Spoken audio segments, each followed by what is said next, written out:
Welcome everybody. Thank you all for coming along to our AGM and obviously first meeting for the year. It's a shame that we haven't got a large turnout like we have had the last few meetings, but as Wendy and Scott said, maybe people are afraid they might get a job at the meeting, so hopefully this is not a reflection of what's coming in for the year.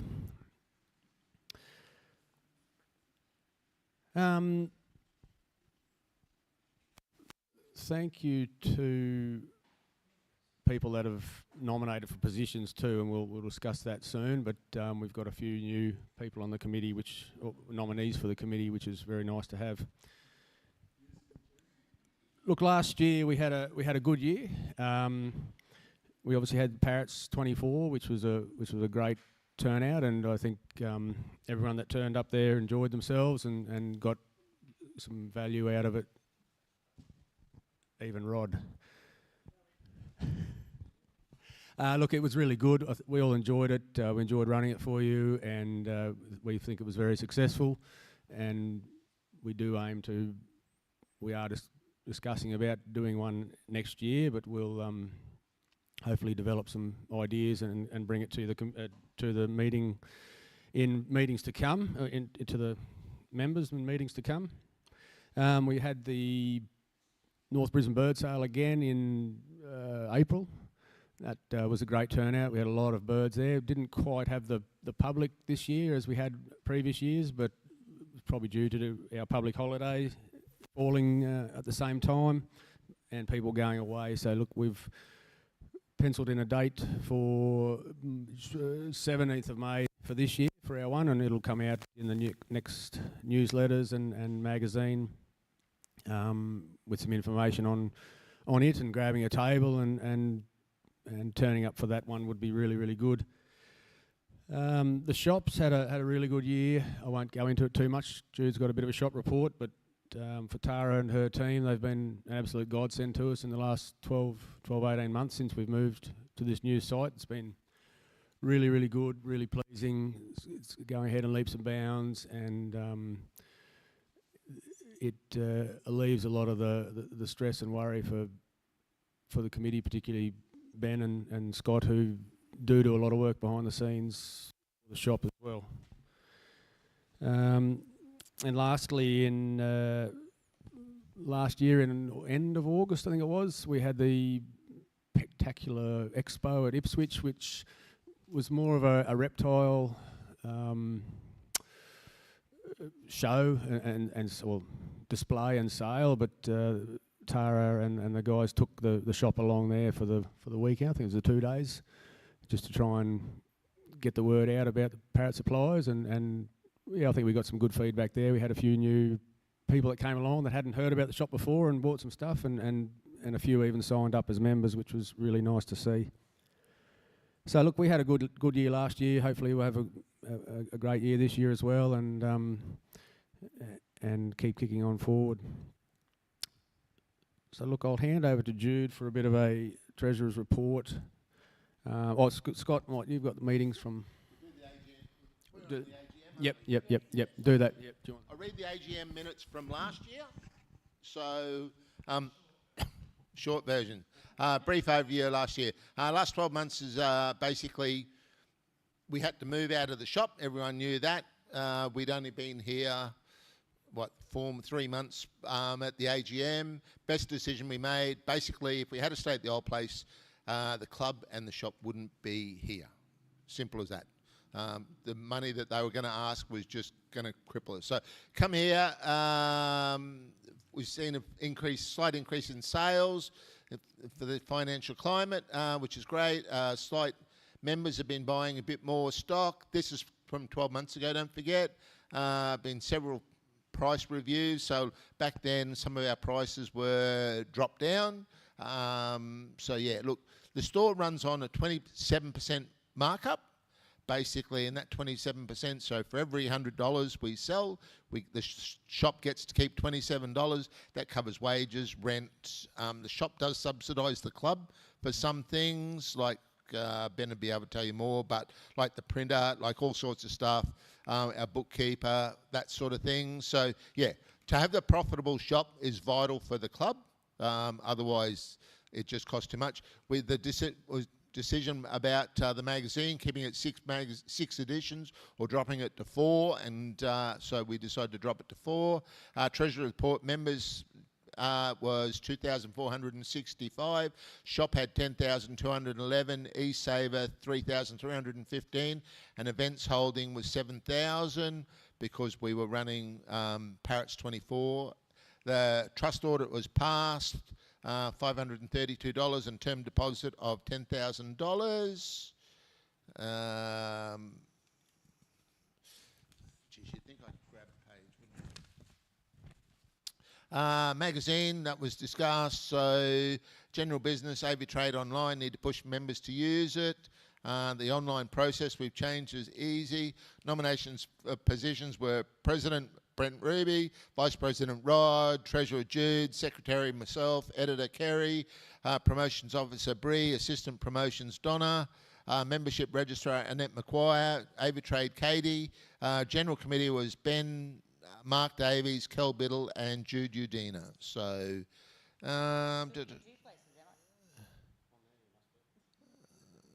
Parrot Trust, sorry, Secretary. Parrot, I just sent General Committee, don't mind me. That's about roughly it. There's nothing too much else that's important. So yeah, all right, that's about it. Thank you very much. Look, I'll hand over to Jude to do the really exciting stuff, and then we'll kick on for the nominees. Yep. Hi. Thanks for coming. A lot's changed since last year. In 12 months, I've got the figures, so I know that we've really done a good job. So first off, I'll just do the bank balances because that's just basic. All right, so as of today, not of the first of the month. So memberships has $3,278.67.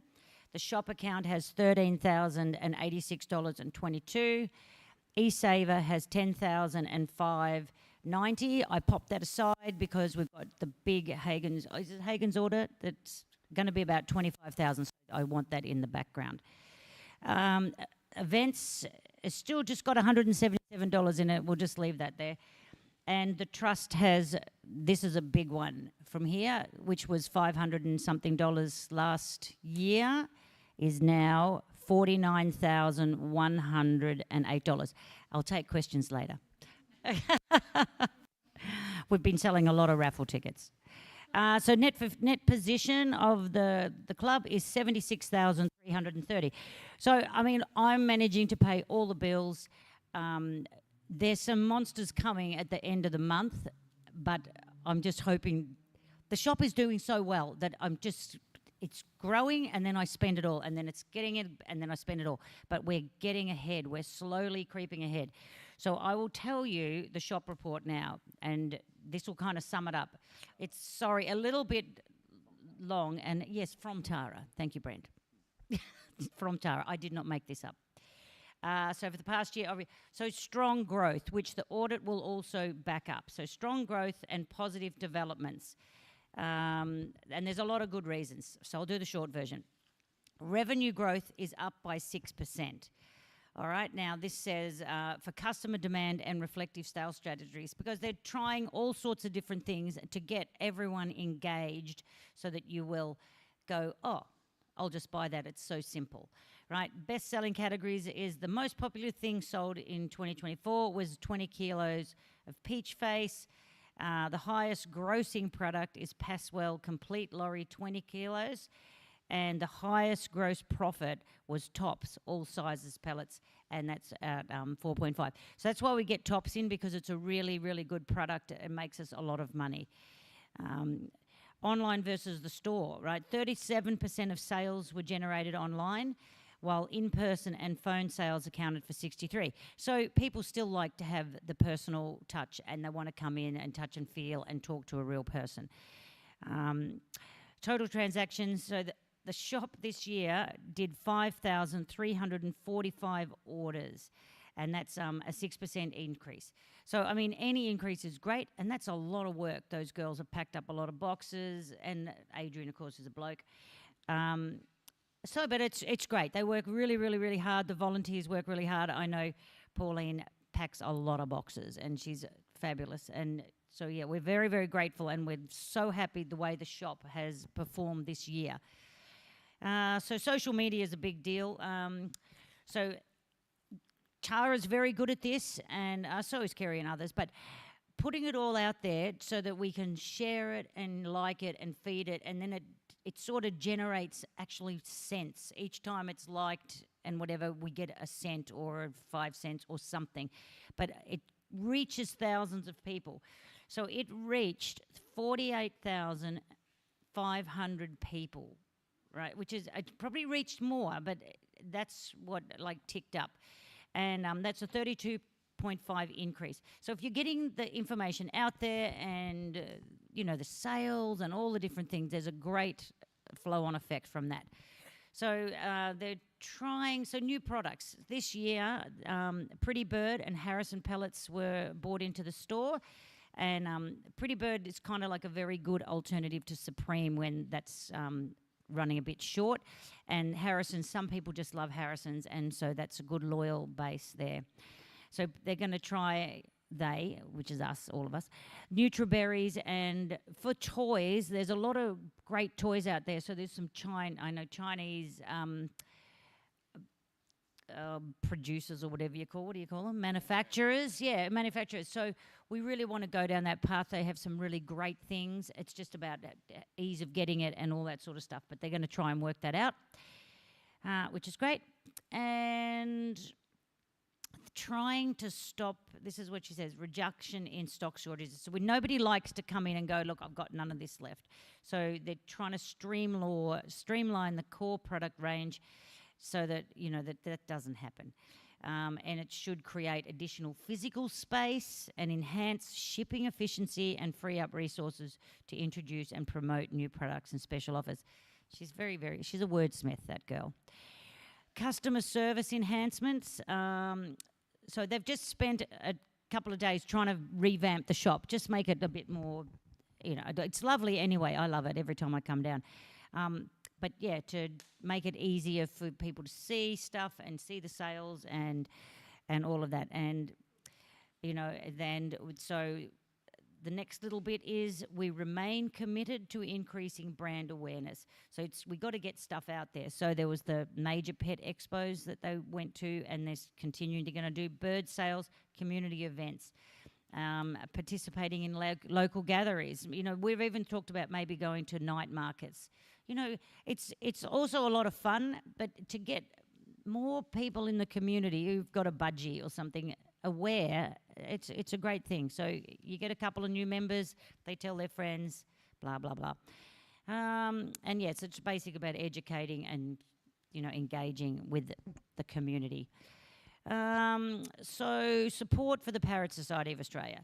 The shop processed 144 total memberships in 2024, and it's just up 138 up from last year.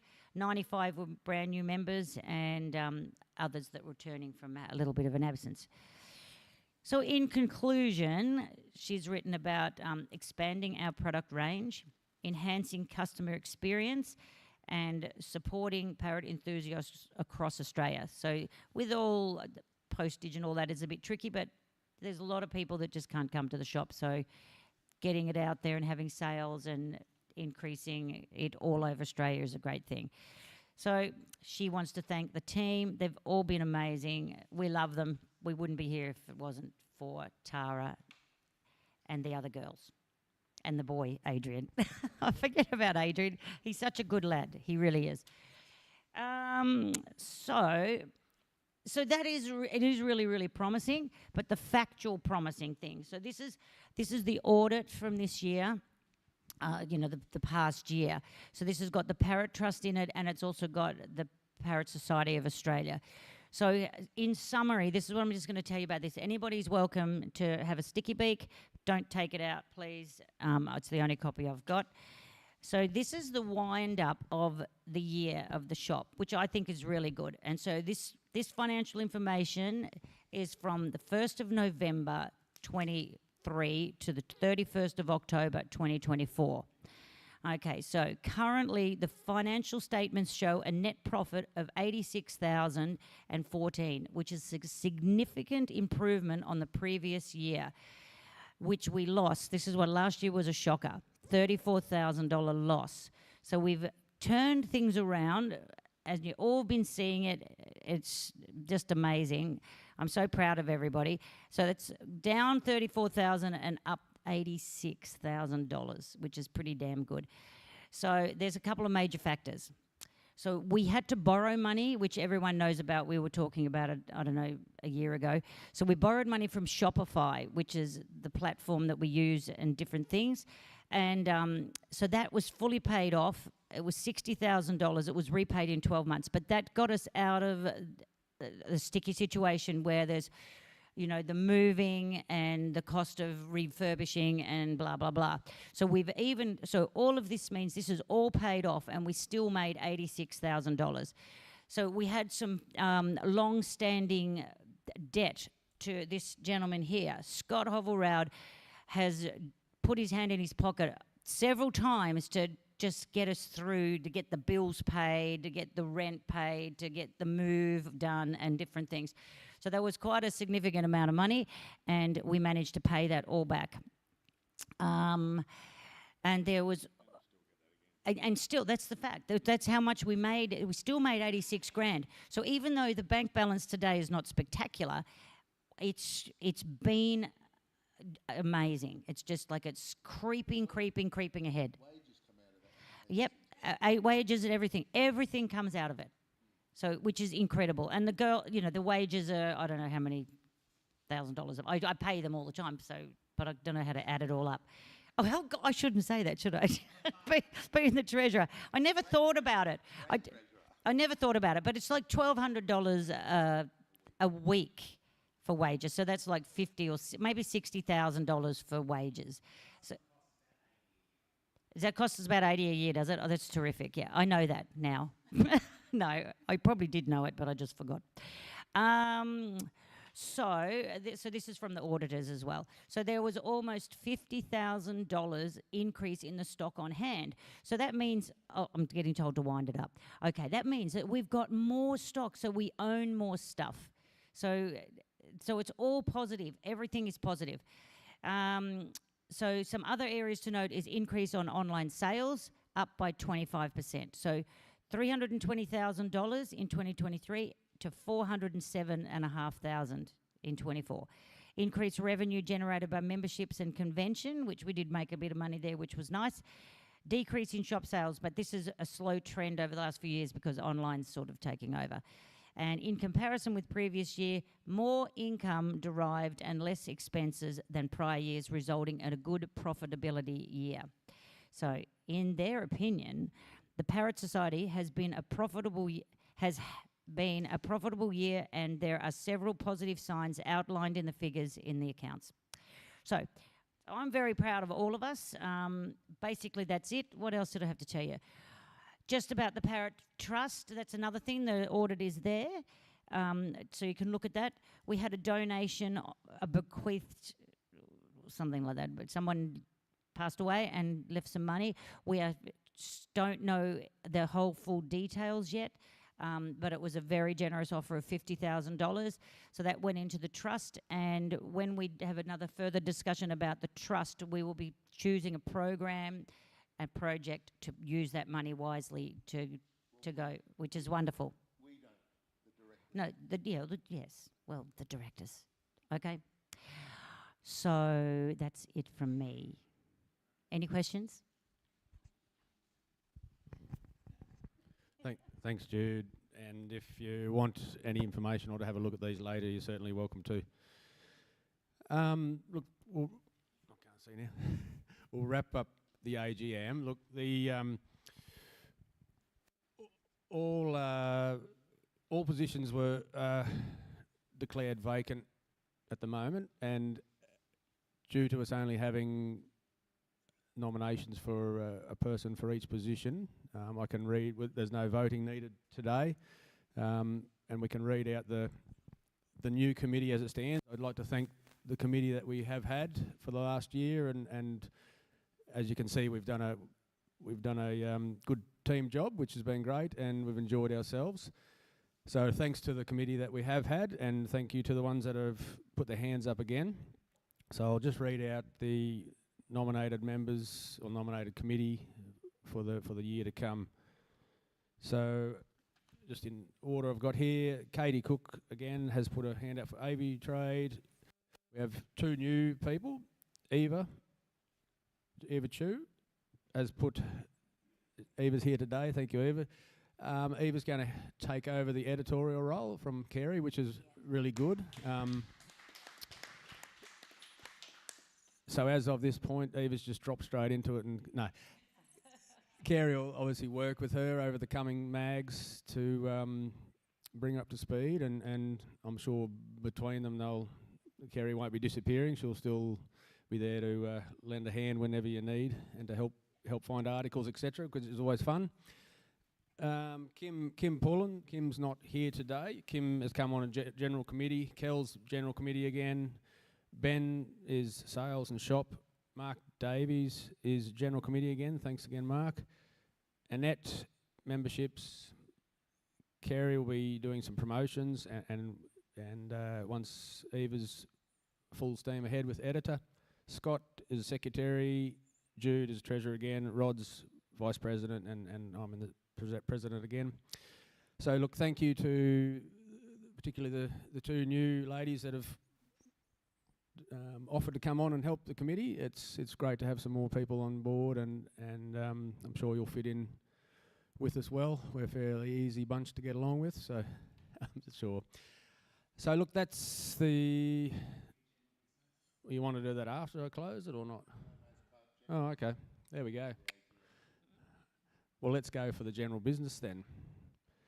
Has anyone got any general business? You will. Yes, and... yeah, no, that'll be fine. We'll go that. Yep. All right, before I bring up my general business, what I'd like to say is Jude said earlier about the online, Tara, and that online, you know, if everybody that sees a Parrot Supplies or Parrot Society thing likes it and shares it to get out to more and more people, that is only a bonus and a big help to the shop in particular. Like, you know, more people know about the shop, they got the chance to look at it online and buy. So yeah, if we all like and share any posts that they put up, would be greatly appreciated. Now, my main general business is, I'll be straight up, the committee members for the year get, for being on the committee, you get an extra 5% discount on any shop sales. So we get 25% instead of 20%. That is the only base, and free membership every year. So that is what committee members get. I'd like to move a motion and put a proposal together and move a motion. All volunteers in the shop, they are on a different deal. I'd like to put any volunteers in the shop, if they do a minimum of 12 shifts a year, have free membership and the 25% discount. They get the 25% discount now, but I'd like to move for regular volunteers in the shop, get the 12 months free membership a year. So instead, at the moment, they get a $15 fuel voucher. There's been discussions on that, and some people say, oh, the committee get $100, or it used to be $200. When I first joined the committee, and I was just general committee member then, we used to get a $200 fuel voucher, I think it was, fuel voucher to start with. Then when I took over, we dropped it to $100 actual shop voucher, because I said, everybody's got to buy fuel. Why don't we have it so we support our own shop? So we changed it. But probably, 5 or 6 years ago, we dropped that to nothing. Like a lot of us said, you know, what's the point? So we just dropped that altogether. So it's just straight free membership, 25% discount. So I'd just like to move all volunteers in the shop, the regular volunteers, to the same deal as the committee. I just think that's fair, open, and everyone's on the same deal. So I'd like to move that motion. So all those in favour, would you like to put your hand up? All right. All those against? No one? Beauty, passed. That way it's just had to be done at the AGM. We discussed.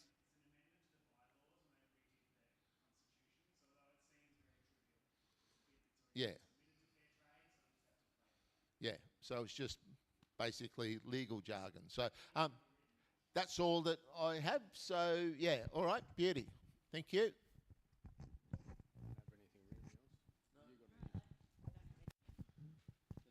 Yeah. Yep. No one else? Anything brought up? Yep.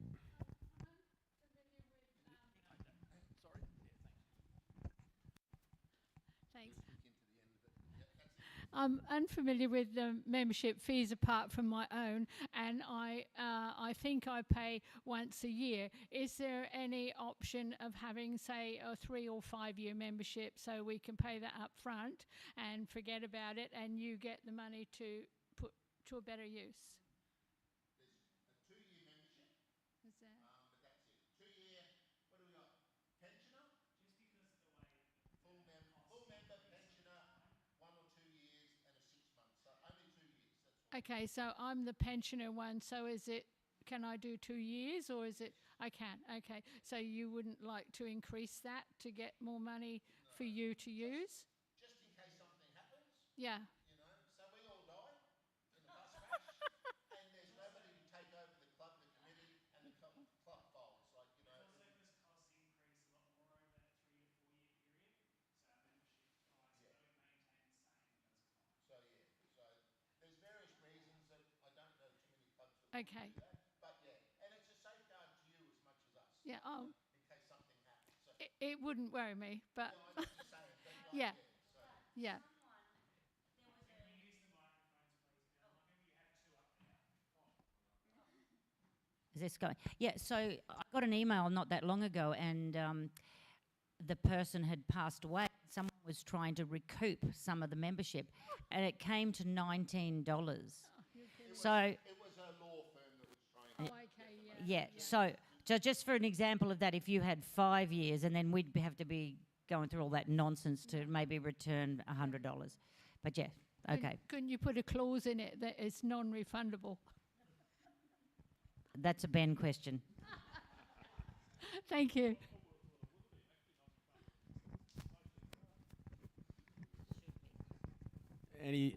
Anybody else got it? Yep, John. Hang on. While we're talking about pensioner concessions, is there any chance of adding seniors to that? Because a lot of seniors have been struggling in the last few years. Because they've been living on their own finances, and interest being terrible as it is, and everybody knows. So I was just wondering if the seniors could have the same concession as a pensioner. Sorry, yeah, I didn't realise there's a difference between the senior and the pensioner. Yeah, sorry. Yeah. I suppose self-funded retirees aren't a pensioner, are they? No. That's it. So, yeah, that's So it. So what I said was, yeah, like self-funded retirees aren't pensioners, so that is a very good point. So, and I think that should be something that we change. So seniors, if you're 67, pension, hey? Yeah, but like a lot of people aren't, like, you know, so yeah, I agree with you. That should be something we change. So we can do that, can't we, Ben?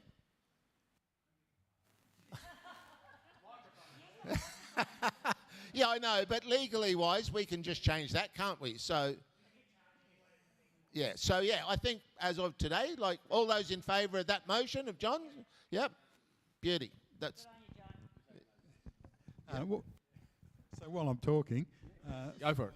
it's not real general business, but for the last quite a few years we've been going to the North Side bird sale.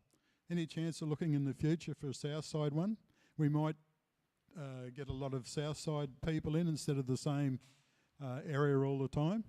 I just wonder if it would be an idea, because there is some big halls and areas on the South Side which might be worth having a look at in the future. Definitely. Scott, for this one, have been discussing another venue. Is that correct? But it's still at North Side, was it? Yeah, look, we were looking at another venue at the north side, just a couple of kilometres south. Basically, it was going to be a lot easier, but it was also going to be a lot dearer. Like, you know, it was at least $2,000, and it was really like we pay $200 for where we are now at the thing. So we're back to the Caboolture Showgrounds, 17th of May. But yes, John, if you want to help us, we don't want to step on, well, they're not Beanleys, whatever they call I themselves was now, thinking- South Queen. So if we could pick a date that it doesn't conflict with theirs or somebody else's, yeah, love to run one, like maybe like July, August. Let's pick a time away from Beanley. If you want to scout around and get a hall for us somewhere on the south side, love to do that. Love to put a second one on the south side for south side members. So yeah, if you can find us a hall, anywhere really from Ipswich to Beanley, like, you know, anywhere in between, any member it can find a hall that's going to be reasonably priced, and we just got to keep away from Beanley. Like, they're a friend of a club that's a friend of ours, like, you know, so yeah, we don't want to step on their toes. Ours are only 2 weeks after theirs, or a week after theirs, so on the north side, that's sort of, we don't want to do that again. They've got Bow Desert, so we want to keep away from Bow Desert's one, and they got one late in the year. But yeah, if we can do that, definitely, you know, it's... Look, you know, a hall that's a couple $100, you know, yeah, that sort of thing. Unfortunately, at Caboolture, they supply their own coffee vans, own food vans, whereas Beanley they can do it all themselves, and they make more money out of the catering than they do out of the bird sales. So yes, it's something that if we had a hall for that, that would be a bonus, but not, you know, you need food and coffee there, whether you supply it yourself or if it's a showground and they want to do it themselves. Either way, we're happy with. Like, you know, if you don't supply it, the club doesn't make as much money, but it's certainly a hell of a lot easier on the committee. So swings and roundabouts, either way. So. At the Canterbury College, yeah, that was big. So I'd hate to think what they would charge now.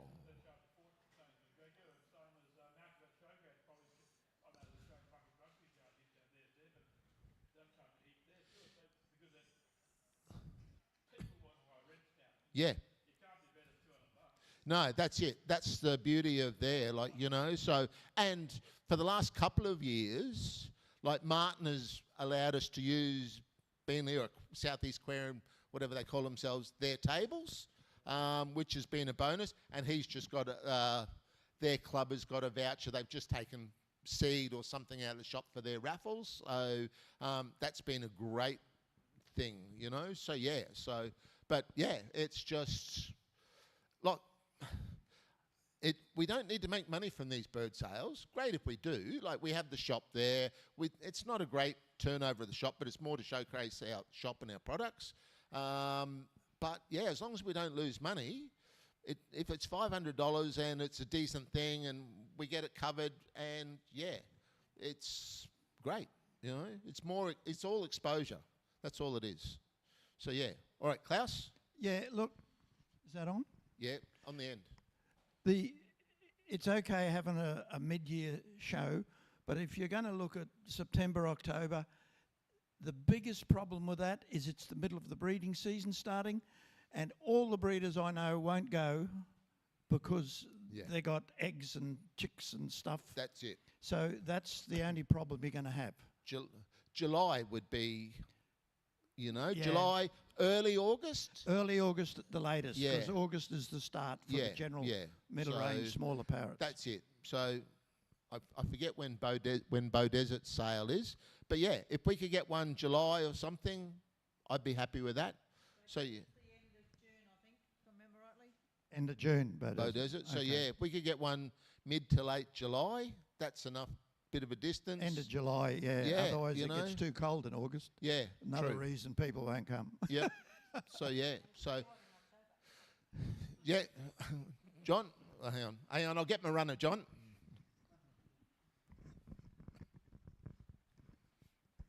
I suppose it doesn't really matter what time of the year. I know what Klaus is saying, because we all breed birds, but it needs to be close to here.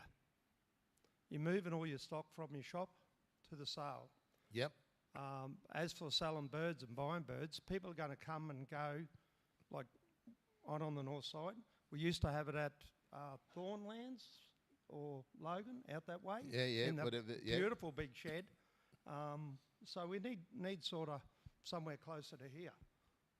That's what I think, anyway. Yeah. Oh, look, definite. Like somewhere in Logan, around here, you know, like when we take the shop to our bird sale, it's normally me and my van and trailer, and I normally do 2, possibly 3 trips, like, you know, and we hope that we sell enough that we can get it back in a couple, like Brent helps and Rod helps and that sort of thing. So if it's just down the road, yeah, great, a hell of a lot easier. So, but yeah, so unfortunately, like any locals around here, really Ipswich probably too far, as John said. So, you know, anywhere, how far are you away, Klaus? How long does it take to get to your place?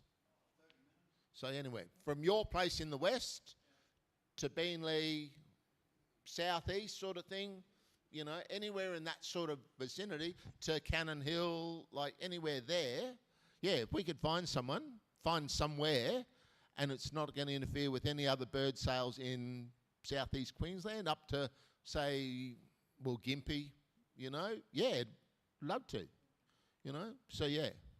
All right.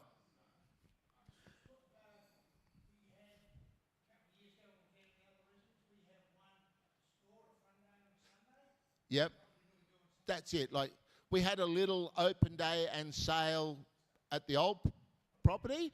It was a great day. It was small, but it was a great day. Like, you know, we had people just coming and going. We had enough, like, you know, not a big bird sale, but the killer is we couldn't have it.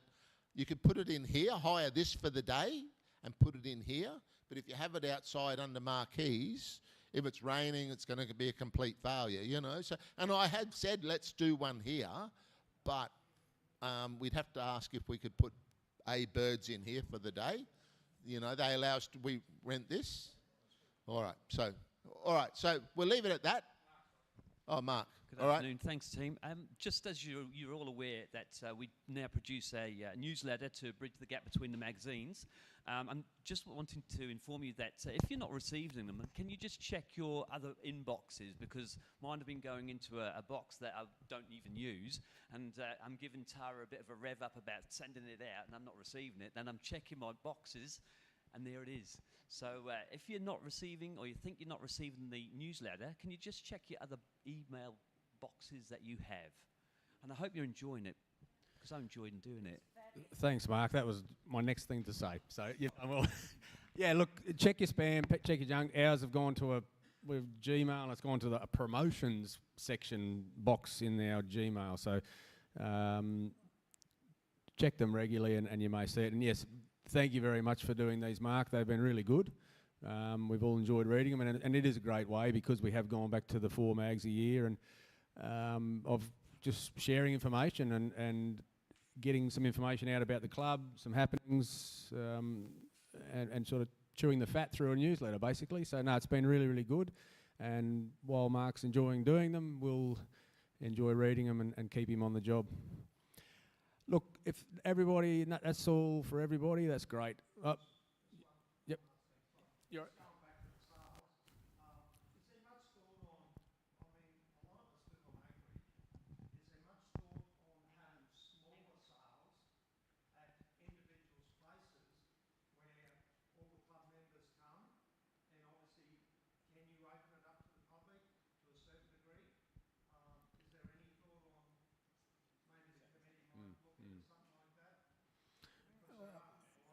look at, yeah.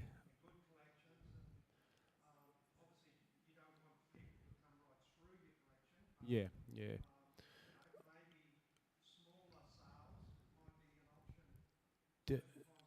Definitely be open to all options, and including trying to find another venue and stuff. And yeah. So we've got to be careful. And look, this year's the reason it's going to clash somewhat with the Beenleigh in May is that where we traditionally, or the time we would traditionally hold it, the first weekend we're away. A lot of us are away for the New Zealand conference.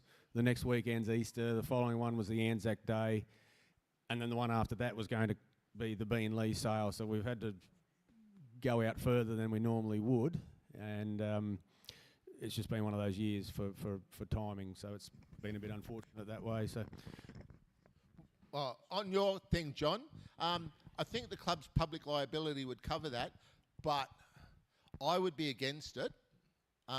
Purely something you don't know who's going to turn up just for theft. Like, you know, that's that's the killer. But like, you know, you've got a heap of greys, and people know that. They find out where you live. You know, it's just. I'd prefer to see a little one maybe in here if they would allow us, and something maybe that we ask. We'd have to clean it all up afterwards and that sort of thing. But yeah, or if it's a good day, we have marquees outside, a little one and an open day. Because if we do an open day here on a Sunday, nobody's here. Like, you know, if we could rent this, if she would allow us to rent this for the morning, we could put tables in here for birds. If it's a nice day, we could have marquee outside as well.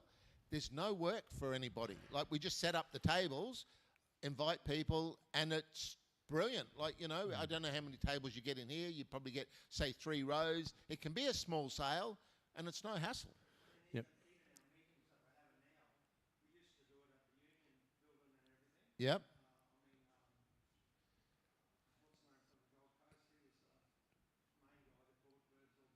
Yeah, Ian Adcock. Yep. Yeah. Yeah.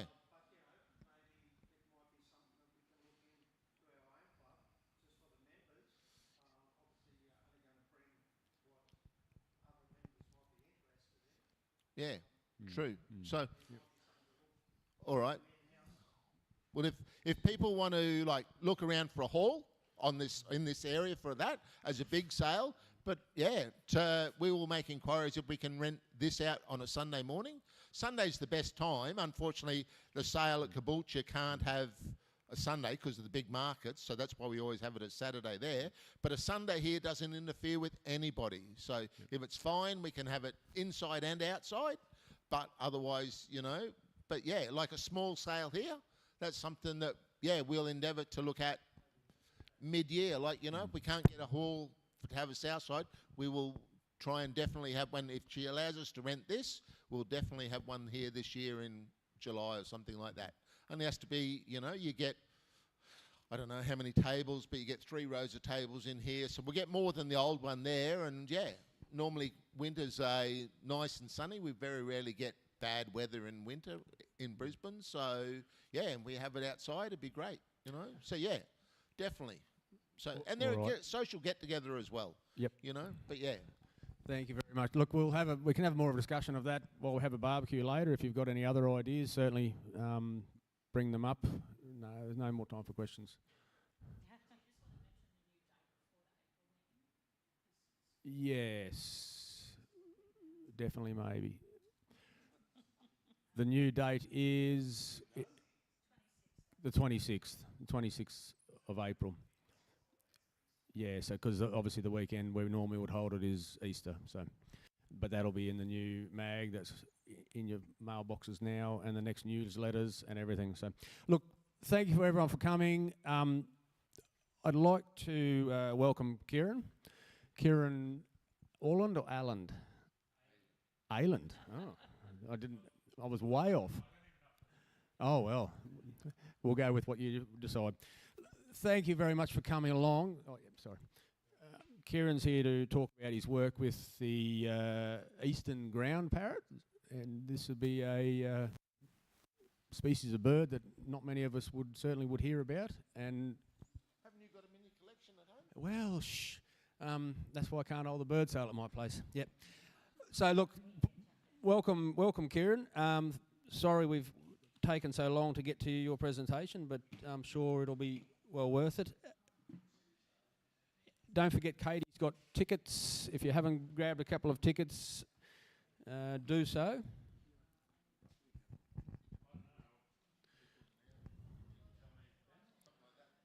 Just wants to start the barbie, know when to start. Yeah. Okay, 45? Yep. Whatever works for you. Okay, thanks, Brent. Thank you very much. No, you leave that.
Okay, my name's Kieran.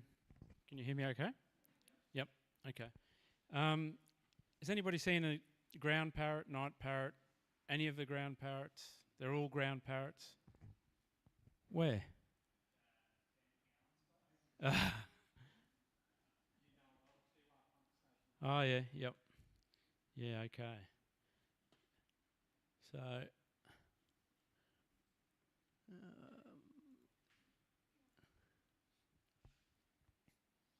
okay, so that's an eastern ground parrot.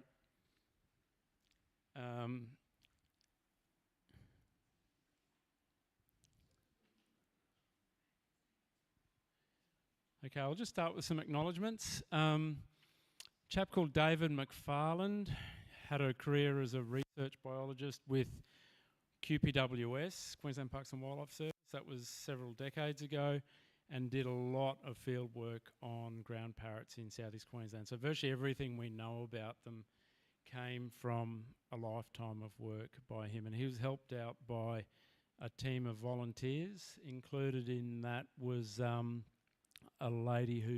couple of ladies who still live on the Sunshine Coast. That's Valda McLean, and then there was Jean Douglas.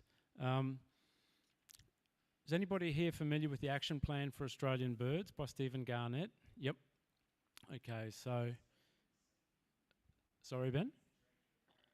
Yeah, okay. So that's sort of... Stephen, every couple of years, revises that document, and that is, if you're ever interested in understanding the status of threatened parrots in Australia, that's probably the go-to document for that.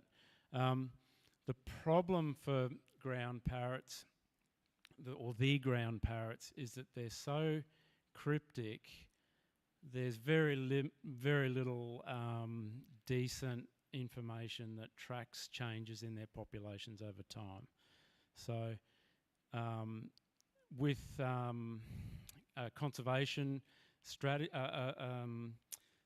conservation listings, so things. There's a shirt back there. Extinction is forever. So species that we're concerned about that might be on that trajectory, the conservation listings, either state or federal, are basically decided on by a set of guidelines, and one of the metrics that's fairly important is whether there's any evidence of change in populations, declines over time. To be able to draw a conclusion about that, you've got to have some sort of baseline information. So for ground parrots on the mainland, there's not much data that tells us much about them at all. And that's because they're so cryptic. We're all used to... Anybody here is a bird watcher? Yep. I mean, we're used to birds you can see. Most of the Australian parrots are very visible birds. They're noisy, they're visible, you can see them. Pesiporus, the genus, you can't see them. They're very difficult to see, and I'll explain why in a minute. Okay, so I call anything in the genus Pesiporus a ground parrot. So that includes night parrot, southwestern ground parrots, mainland or eastern ground parrots. These red dots represent night parrot records, and then the Tasmanian population of ground parrots. Now, if you look at that, that's, I guess, mostly specimen-based records. So you can see the genus is widespread across Australia, but it doesn't matter which population or which group within that genus, they all share a few things in common. And that is they're all predominantly, they spend most of their time on the ground. They all need thick, structurally complex, low vegetation. They all generally avoid treed landscapes, so tree landscapes with trees they tend to avoid. They're all extremely cryptic, and if you noted something about the photo of that bird early on, they're green, but they've got black flecks all over them. So they're not solid green. So that bird, when it's in, in complex vegetation, it has no outline. It doesn't, you can't see it. It doesn't exist. It's broken. So, a lorikeet is solid green. It presents a solid colour that gives you an outline. A ground parrot doesn't present an outline. So if you're watching one, you take your eye off it, it's gone, even though it's still sitting there in front of you. They're not flock-dwelling birds. They're generally solitary or semi-solitary. They're called ground parrots, but they fly quite well.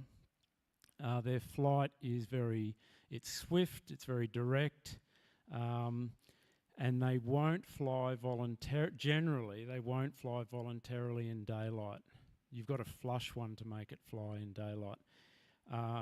At night, they fly voluntarily. They'll whiz around all over the place.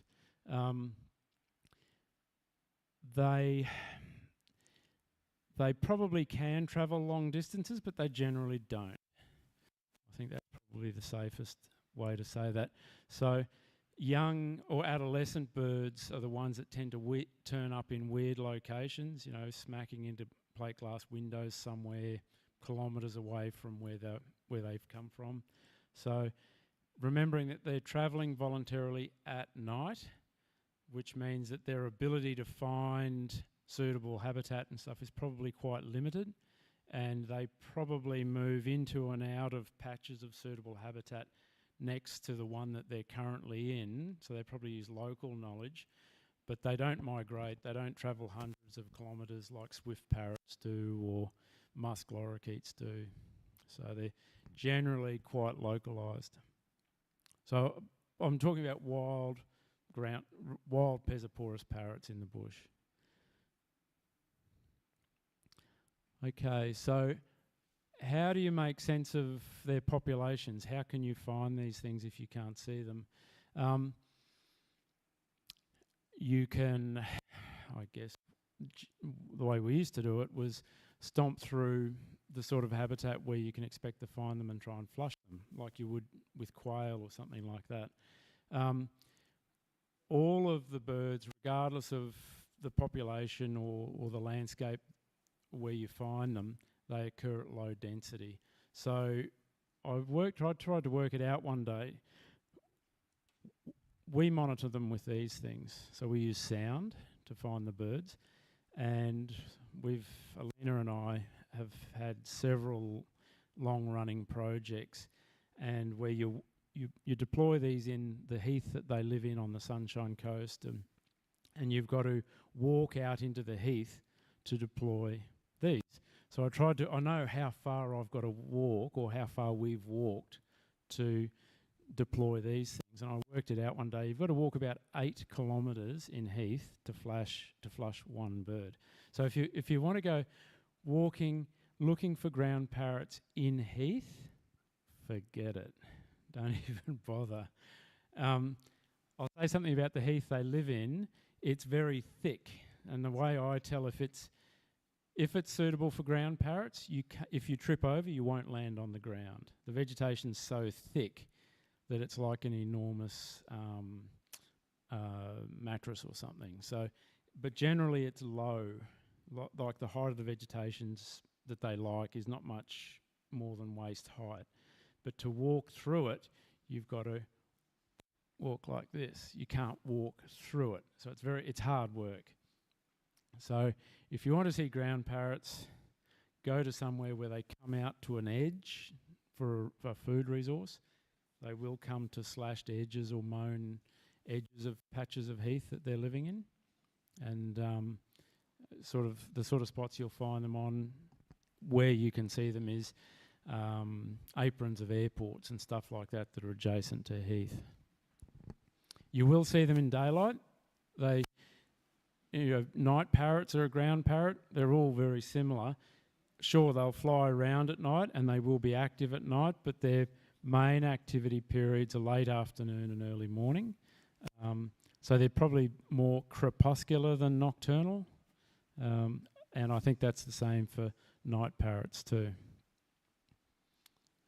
Okay, so most of the parrots we're familiar with display or communicate with each other with colour and posture and crests and, you know, fancy elaborations, and they're signalling stuff like, you know, their status or their fitness for breeding using visual means. So if you think about it, virtually all of the parrots that we're familiar with, they're signalling to each other visually. So they tend to do things that put them in spots where they're going to be obvious, where they can see each other. Ground parrots don't do that. There's no visual signalling with ground parrots. They do it all with sound. So, and you can monitor them with sound with recording hardware that you can put out in the bush. So, and that's what I was playing just before. So those calls, do you want to hear them again?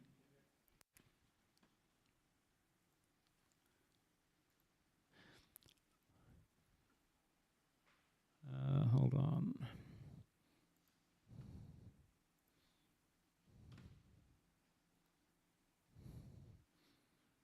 I'll just play it.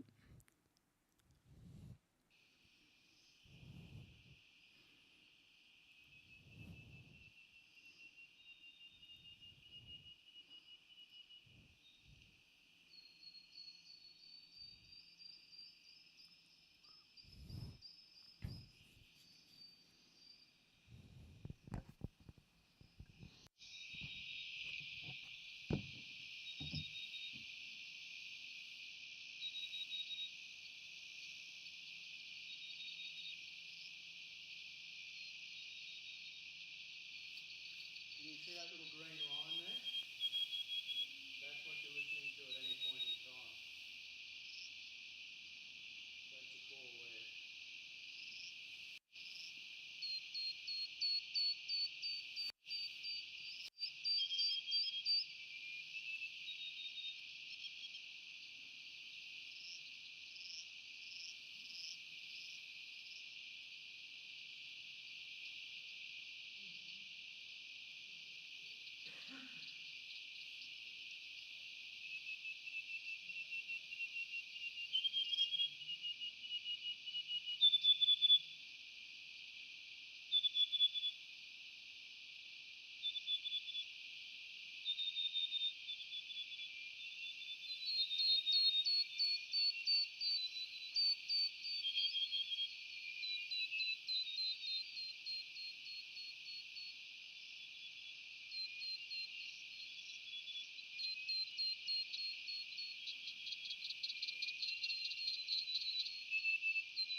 Okay, so you get the, pardon the pun, you get the picture? Yeah, okay. So these darker signals, you know, the birds are closer to the recorder. The fainter ones, you know, those birds are probably 120, maybe even 150 metres away from the recorder. That bird calling there is probably 40-ish metres away from the recorder. So, and you can get little hints as to what the birds are moving. So see that series of calls there? See they change in intensity? So that bird's either flying or it's turning while it's calling, it's moving while it's calling. And the other thing you can tell with this is, let's take this bit here with the audio and blow it up. How many birds are calling there? See, at any point in time, you know, here at that point in time, there's 3 birds calling. So that's 3 birds within a distance, a circle with a radius of about 140-ish metres. So you can get an idea on how many birds there are in a study area. just by studying sound. So what we now know about doing this sort of work is ground parrots in southeast Queensland at least occur at a density when they're doing really well of maybe 2 hectares per bird. So that's 200 metres by 100 metres chunks of heath for a single bird. So you can sort of see why you've got to walk about 8 k's to average flushing one bird. So they occur at really low density, and they never occur as flocks, and you never see them in large groups. And I think that's because where they live, the heath they live in, at certain periods of the year, there's just no food in it. It's a really hard place to make a living. So there's that it's a hard life being a ground parrot in the heath that they live in. So why live there? Well, historically, it's because there was plenty of heath. If you look at the distribution of heaths in Australia, there used to be a lot of it here. There used to be a lot of that habitat type. It's just these days, for ground parrots, changes in the way country's being burned and livestock has shrunk their available habitat. For eastern ground parrots, coastal development for sugarcane farming, for example, has really shrunk. Pine plantations has changed the availability of habitat for them.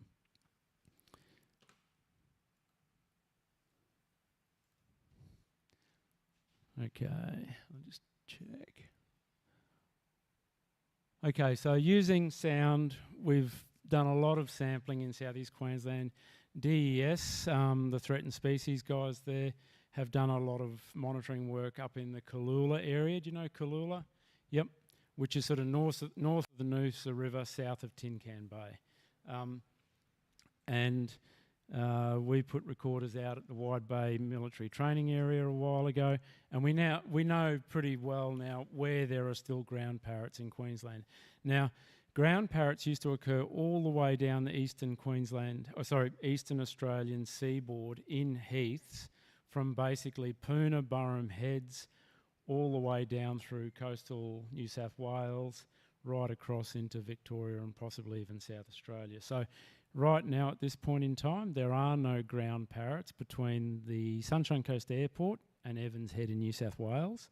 And in New South Wales now, they're still in a few spots, but very patchy. The only place ground parrots are still doing fine is in Tasmania. So all of the mainland populations, that's western ground parrots, eastern ground parrots, and night parrots, they're all in quite significant decline. Okay, so in Queensland, where are they still? So Cooloola, which is that chunk of sandy country between the Noosa River and, say, the Rainbow Beach Road. They're in the open patches of heath there. They're still on the big sand island to the north of us, the sand islands to the east of us here. They're not there anymore. They used to be in northern Brisbane. There are ground parrot records from places like just the northern coastal suburbs of Brisbane, Bribie, through Beachmere, so not anymore. Sunshine Coast, there are still ground parrots south of the Noosa River, about as far south as the Sunshine Coast Airport. North of Cooloola, as you go further north, the Wide Bay military training area, they're still hanging on in there. But further north of there, they're no longer present on the mainland. And I think we can fairly safely say why. And we'll talk about that in a minute.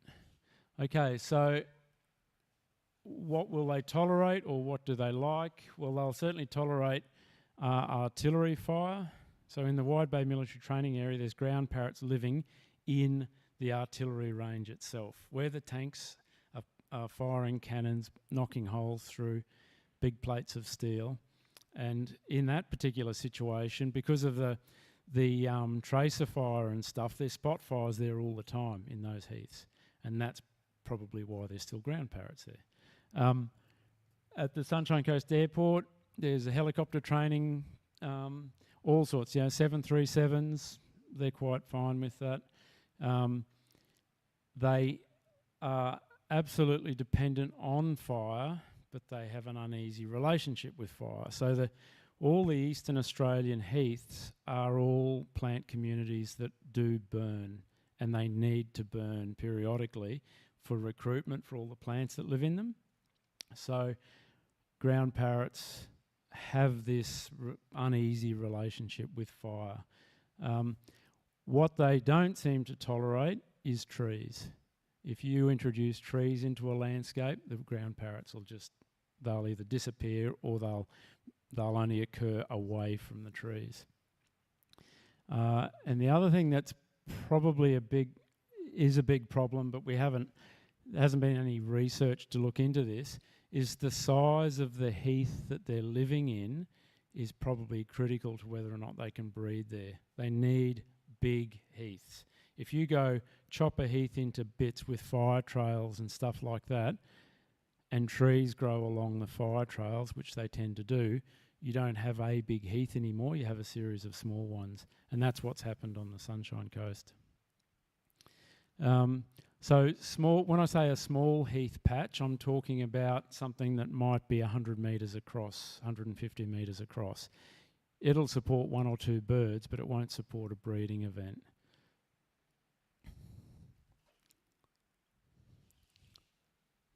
Okay, so the heaths themselves are fire adapted. The plants in there absolutely depend on fire at some frequency. The other thing about these coastal heaths that is really important is they're extremely nutrient sensitive. The actual soils themselves have got virtually no phosphorus in them, virtually no iron, no calcium. There's a heap of trace elements that are just not there. And the plants that live in them literally live on air and water. They're growing in pure silica sand in most cases. The other thing that's interesting about a lot of these heaths is the water table in them can fluctuate wildly. If we have a couple of dry years, the groundwater can be 2 metres under your feet. In a wet year, literally at the Sunshine Coast Heaths where there are ground parrots where we've been monitoring them, there's spots there where 7 to 12 months of the year you've got to wade through water this deep to get into the heaths to put a recorder out. So there are periods where there's no surface water at all, and so certainly these eastern ground parrots are probably like night parrots. They probably don't need to drink, or if they need to drink, it's probably when the temperatures get only above sort of 35 degrees, something like that. But anyway, the heaths that they live in are very harsh places. So this is a heath on the Sunshine Coast, burnt 6 months later. That's literally 6 months after that fire. So the heaths, as you can clearly see, are fire adapted.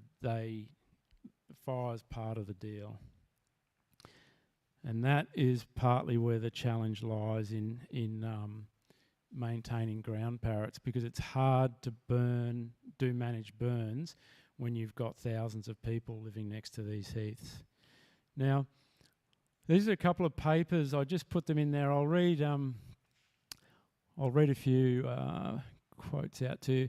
It is shown that pastoral development is clearly one of the productive uses to which this formerly useless region can be put. So this is talking about Sunshine Coast heaths. Wallam is what we call the Queensland heaths. Wallam is comparatively useless for cultivation. Okay, so at Coolum and at Beerwah, CSIRO used to have research laboratories and stations. There were So this is 1973.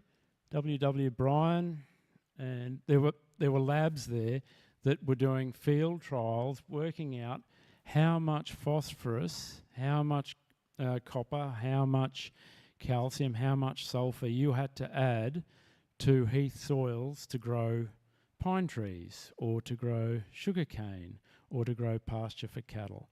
And they worked out that in some of the soils where heath used to occur here, if you added enough of trace elements and phosphorus, etc., you could grow pine plantations or you could grow sugarcane. And that's what we did. So a lot of the heaths on the Sunshine Coast were drained and were fertilised, and cane were used for growing cane, but it wasn't economically viable because the soil was so poor, the inputs were so high, and as we all know, the cane industry on the Sunshine Coast failed probably 30 years ago. When did the Nambour mill close? 30, 40 years ago? Yeah. Anyway, but you can see what drove some of the changes in the East Coast heaths. So this is repeated down around Yamba, Evans Head. If you drive up to Tin Can Bay or Rainbow Beach, those pine plantations you can see are on soils, are on places that were once heath. If you walk into those pine plantations, every now and again you'll see a grass tree sticking up. That's just a survivor of what was once a very diverse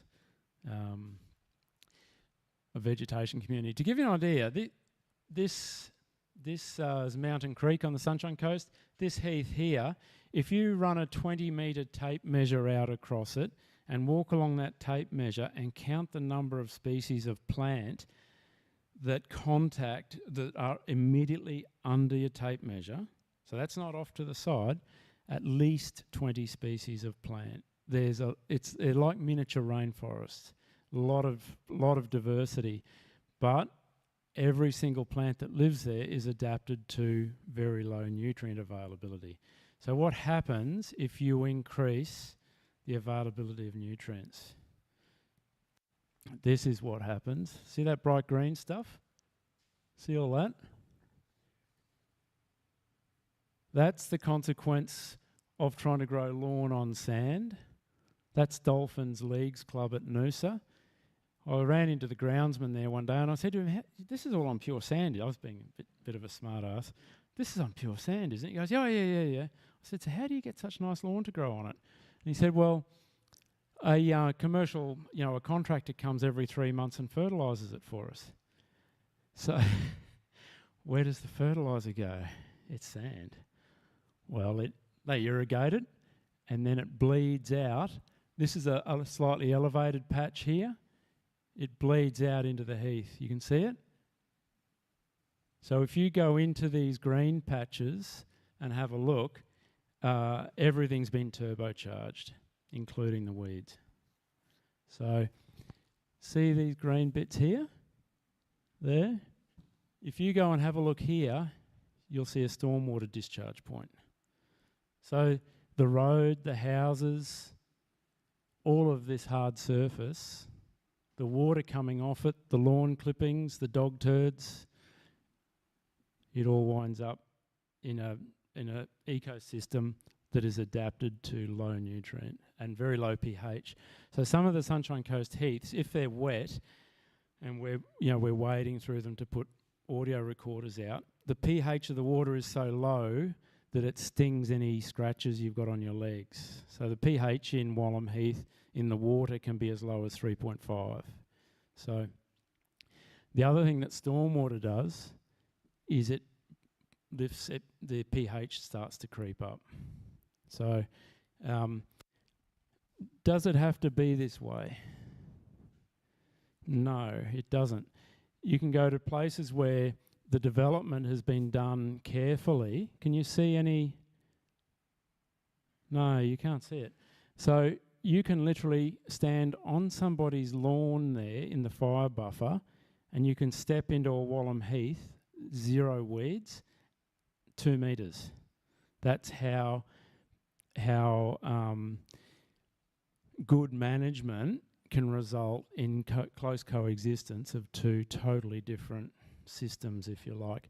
So all the stormwater coming off this runs back. There's pickup points here, runs back across under it and discharges into Mountain Creek. This is also on the Sunshine Coast. So anyway, I think we've got a real problem, and that is that 30 to 40 years ago on the Sunshine Coast, local developers, local council planners and the state of Queensland agreed that it was okay to take stormwater off developments and discharge it into a national park. That's three collaborators agreed to that, because at places on the Sunshine Coast, the actual discharge points for the stormwater drains isn't at the edge of the national park or the conservation area. There are spots I can take you to where the discharge point, the concrete pipe is 40 metres inside the conservation area. So anyway, as you can see, I'm a bit annoyed about some of these aspects. So that's what happens where you discharge stormwater into a Wallam Heath. So that literally is mainly Lantana. The stormwater discharge point is, I'm standing on top of it as I take this photo, and that, where I took this photo, I'm inside a national park. Okay, so what really matters? If you read and talk to people about ground parrots, the finger for declines has sort of been pointed at cats and foxes. You know, we all hear about cats and foxes killing wildlife and stuff. I think it's a bit of a furphy in this case. What probably is more important is actually the native predators that these birds are in a long-term relationship with. So collared sparrowhawks, brown goshawks, peregrine falcons, harriers. The birds have existed for millennia in a relationship with those predators. If we shift conditions slightly in the favour of the predators, we change things. And the framework I'm thinking about a lot about these birds is that what is their relationship with things like collared sparrowhawks and brown goshawks in a landscape sense? What happens if you allow trees to grow in a heath? Because we all know sparrowhawks and goshawks, don't we? They just sit there quietly in a tree, not moving, and they wait for all the other birds to forget that they're there and go about their business, and they usually sit in close to the trunk where they're hard to see, and they're waiting for somebody to forget that they're there, and they sprint. They're ambush predators and they sprint. And I think that's one of the main problems for ground parrots, where we've put fire trails and stuff across heaths. Trees grow along those disturbance areas because we put crushed rock down and stuff on roads through heath, through sand, so you can drive vehicles on them. What that's doing is we're bringing nutrients in the form of those crushed rocks, and then you get things like paper barks growing along those roads. You then have trees. So that is possibly one of the problems. Another problem is probably the connectivity of these heaths. Are they next to each other, or are there highways in between? That's happening a lot. And in the case of heaths in this sort of southern Queensland, northern New South Wales, big areas of country that were once heath are sugarcane or housing developments now. So the heaths are no longer next to each other and connected.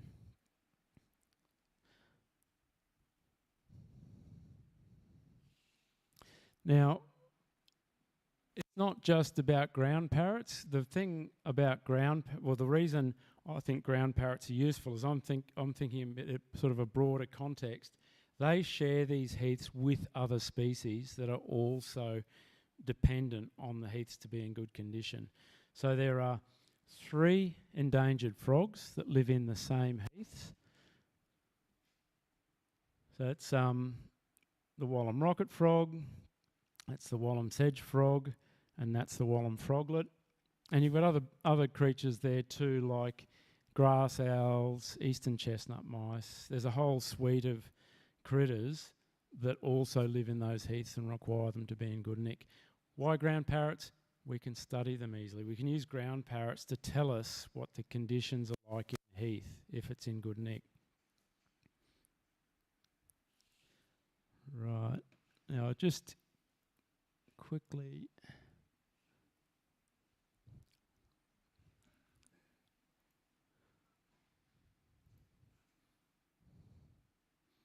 want to... Oh, it looks like our projector's gone out.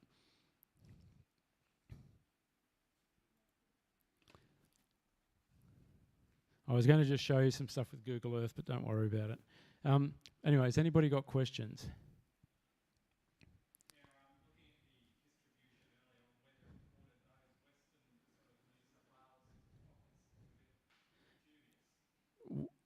Yeah, look, ALA records, you can't rely on them 100%. But the other one is that a ground parrot has got a flying speed of probably 60 k's an hour.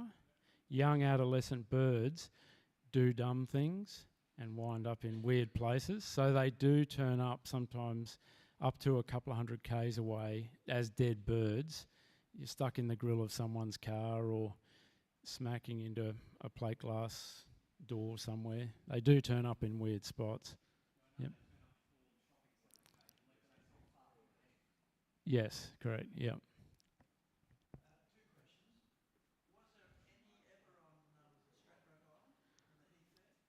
Oh, that's a good question. I used to go there a lot, and there's quite big patches of heath there. Yeah, they probably were, yes. But the ground parrots between probably northern Brisbane...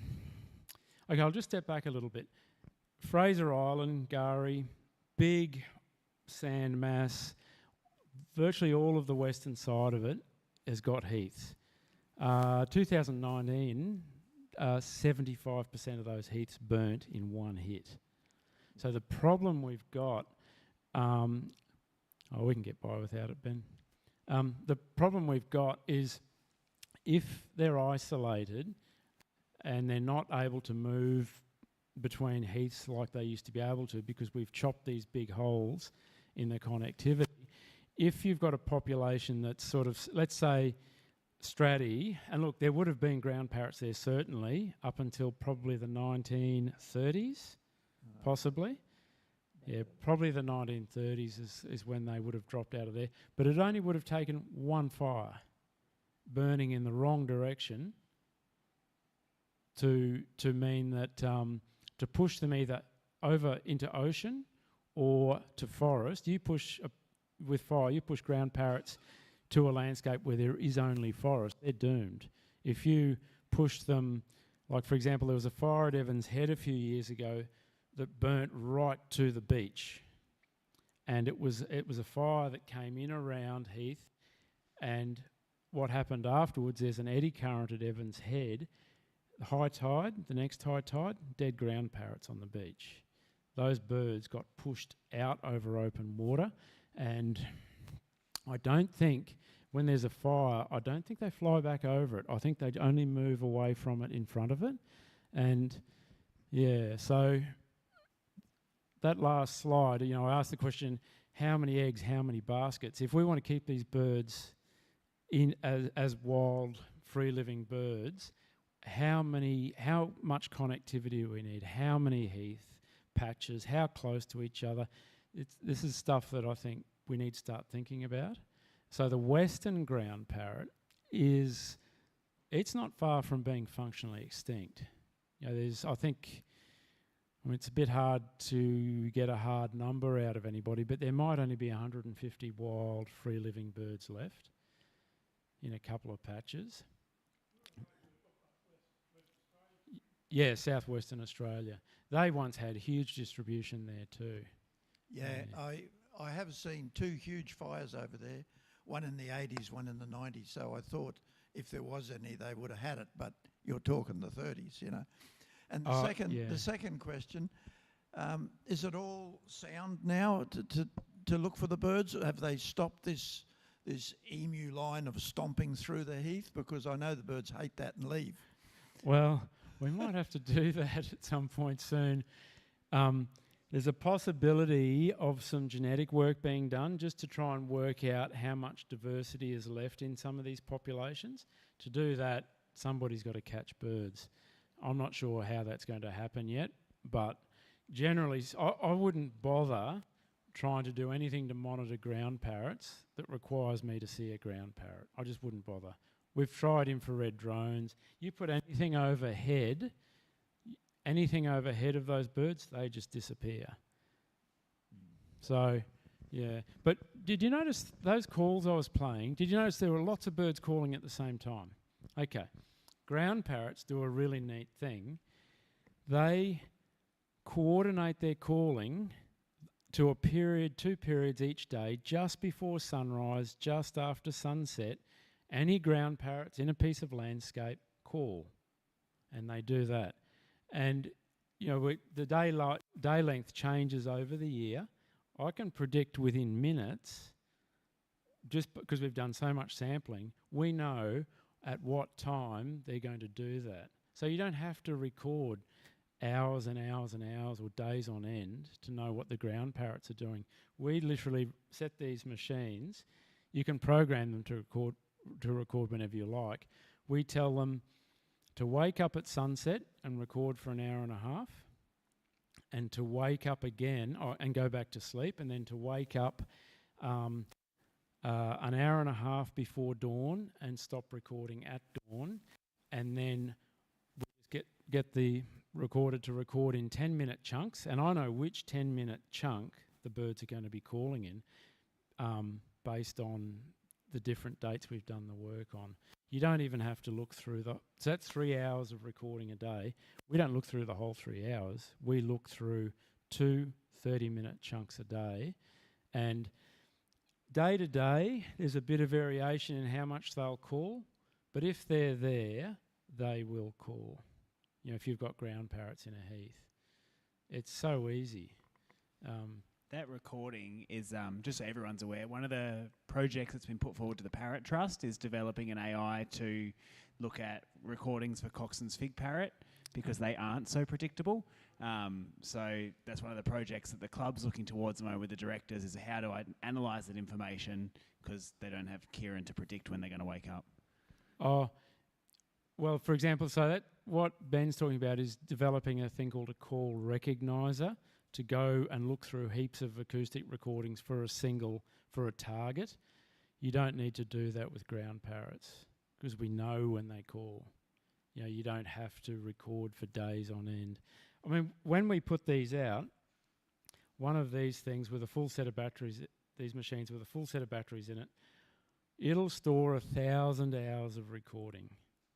So we walk into the heath, we bolt it on a star picket, and we walk out. We generally record just for 2 weeks, but we watch the weather. If the weather's lousy, we just leave it out for another 2 weeks.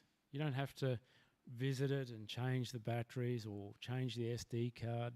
The capacity now for doing acoustic recording in the bush with, and by the way, these are locally made. These are made right here in Brisbane. The capacity for answering difficult questions like that is great. These are also a lot of work has been done using this gear and glossy black cockatoos. So glossy black cockatoos are really well suited to monitoring in a landscape with acoustics. They're also used for things like barking owls, powerful owls, sooty owls, masked owls. The Coxon's fig parrot, that's a bit problematic, because we don't have a single reference call for a Coxon's fig parrot. Nobody's actually ever recorded the call of a Coxon's fig parrot. And there are other problems with Coxons and acoustics. Their call's quite high in frequency and it doesn't travel very far. So, yeah.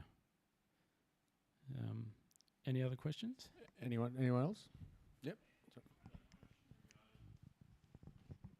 When you quoted before about, was it a football club that had the runoff? Is there any research being done off in regard to the artesian water from runoff from places like that? And when you think about it, if you've got huge areas of sugarcane, they're using fertiliser there, and you talked about walking and wading through, would there be any impact from the artesian water with all the fertilisers and the runoff? Well, predicting the way groundwater moves is quite complex. So in the case of that Sunshine Coast groundwater, there's a layer of coffee rock under most of that landscape, and you can see it. Who's seen coffee rock before?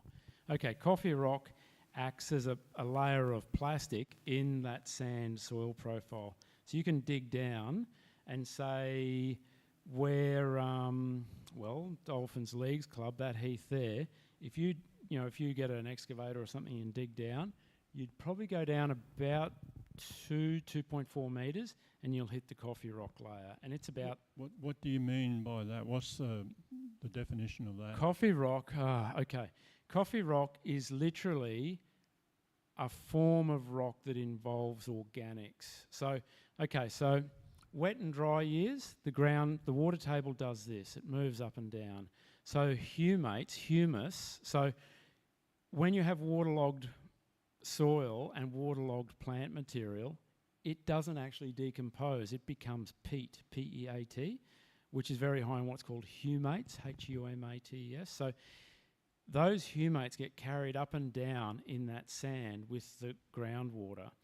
And at a certain point, it'll start to cement the sand grains together and forms what we call coffee rock at a certain point in those wet-dry cycles. Once the coffee rock forms, it stops water moving through it. We're talking on geological time scales here, tens of thousands of years.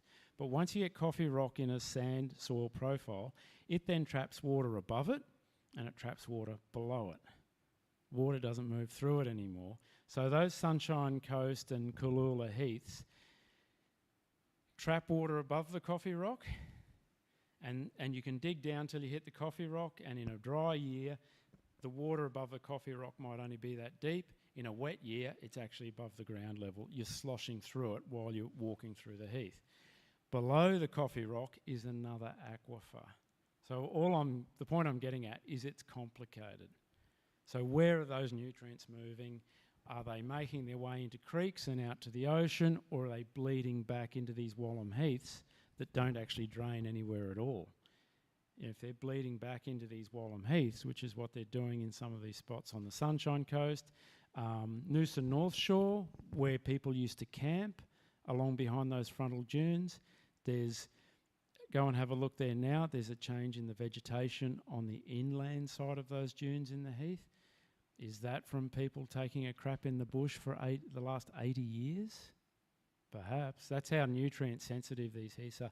One of the early researchers on heaths that figured out this nutrient sensitivity said, this is back in the 60s, said, you can't take a pea in Wallam Heath without changing it forever. It's so nutrient sensitive. The reason why I asked is about 30 years ago I dug a well, 3'6" in diameter. I went down about 16 feet and it was all sand. Then I hit and shell grit, right? And then I hit clay. There was a layer of a clay probably about a foot deep. Where was that? In Townsville. Yeah, if you're interested in this stuff, there's an online mapping resource called MacroStrat, M-A-C-R-O-S-T-R-A-T. It'll tell you what all the surface geology is. And if you look at that, you can work out exactly where you were. You'll be able to work out the age of that sand and what's potentially underneath it. Yeah, well, the interesting thing about it is that I went through the clay and then I was told to, and this is by someone else who'd already dug wells, right? he told me to be very careful not to go through the next layer, whatever the layer was between the clay and the shell grit, and then underneath, because that's where the salt water was. Yeah, sure. And that would kill your Yeah, that's right. Yeah. your well. Yeah, and that's probably the case in some spots on the Sunshine Coast. Yeah. Yeah. Because that aquifer under the Coffee Rock is actually connected to the ocean, which is just there. Well, that was the same in Townsville. Any other questions? Anything else? No, very good. Oh, of course. Hang on. No, I missed a bit, I apologise, but it's about the burn-offs. And, yeah, okay, natural fires, they're going to just wipe stuff out and push them and kill things. But what about controlled burns? How do you get the ground parrots off the ground before you start that fire? No, you don't. You just make sure the fire's burning in the right direction. Right. So when you said a natural burn, what's a natural burn? Oh, no, you said like a bushfire came through and it right. swept around. And let's just talk about the Sunshine Coast for a moment. There's people living everywhere. There's highways everywhere. There's,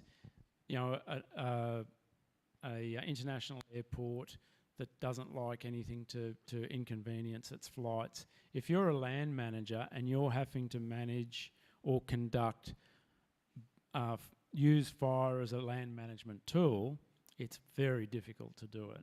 So what has happened is, for long periods of time, heaths on the Sunshine Coast didn't get the fire they need, and the ground parrots disappeared. So Malula River National Park, which is basically, if you head up on the Sunshine Motorway, as you're heading towards Mooloolaba, those big heaths you can see there, they were left too long unburnt, and the heath thickened up and got too tall. The ground parrots disappeared. It was no longer suitable for them. That was burnt. I think it was school kids with a bong or something. Lit that up about 12 years ago. It got the fire it desperately needed. Probably not in a controlled way, but it got the fire it needed. Ground parrots still haven't found it again. They're just now too far. The remaining ground parrots are too far away from it to the north. They haven't reappeared there. It's in great nick for ground parrots now, and it's being properly fire managed now. Right, and there's no way to populate that area if you caught some and. Well, that's an idea I'm trying to get some traction with. Yeah. Yeah, no, and because, it just worries me with that sort of thing is like how much fatality is acceptable when you do that. That's all I was thinking. Well, if you don't do it, you lose them anyway. That's correct. Yeah, So, but they will move in front of a fire, and if the fire is conducted in the right way, they'll be fine.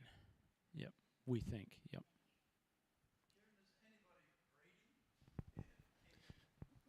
Okay, so the question was, is anybody breeding ground parrots? Look, the southwestern ground parrots have been in captivity for at least 10 years, I think, with limited success. Priam Aviculture, they've got a spin-off project, a conservation breeding project. They've now got some in captivity.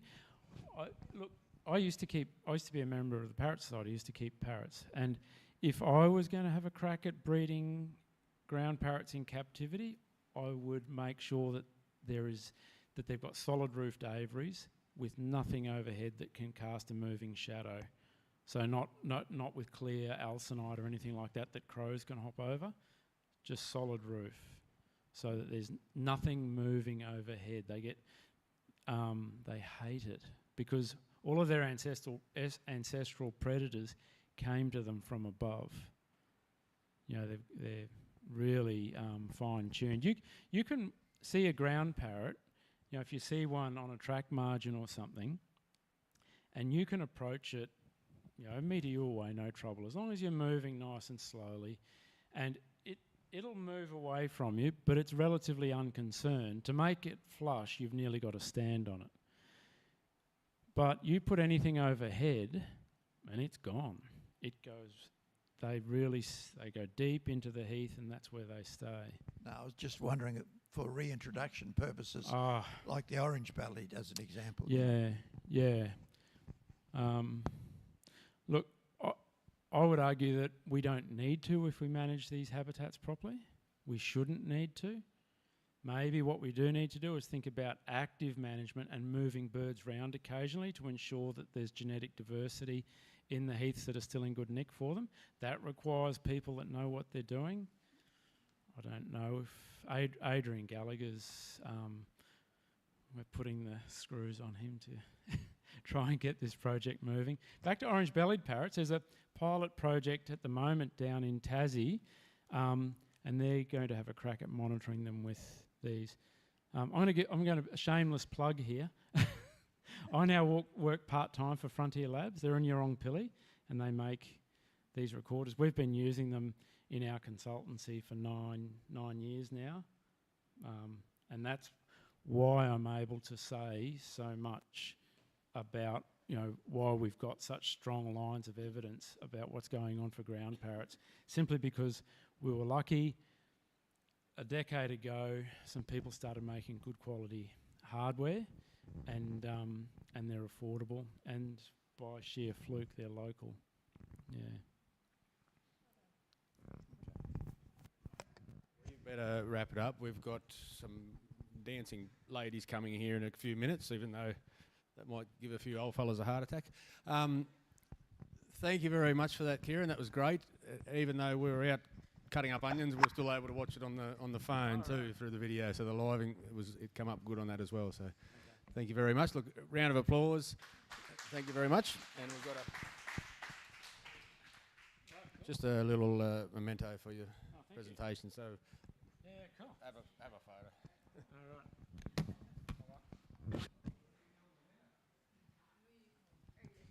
All right. Alrighty, so you'll stick around for a barbecue and yeah. Look, if Kieran's sticking around for the barbecue, that's the barbecue